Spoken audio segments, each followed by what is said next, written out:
One of my very favorite way to catch largemouth bass in the summer is by using a hollow body frog. It is a heart-thumping way to catch fish.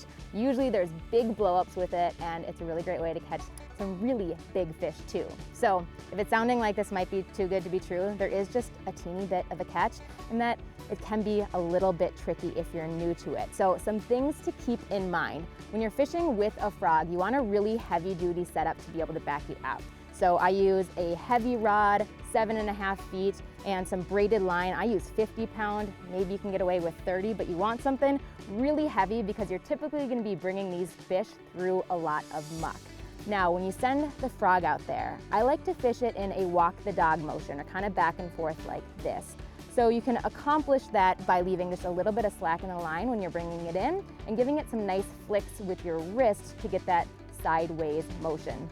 Now, when a fish does hit, you're gonna have to work on some patience there because it can be very exciting. Sometimes they're gonna blow up on it, sometimes it's just gonna be a boil, but either way, you wanna make sure that the fish actually has it in its mouth before setting the hook.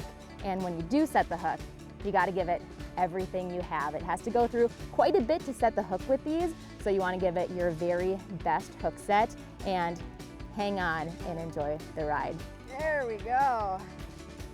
So yes, this takes a little bit of practice, it takes some patience, but fishing with a hollow body frog will very quickly become your new favorite way to catch bass.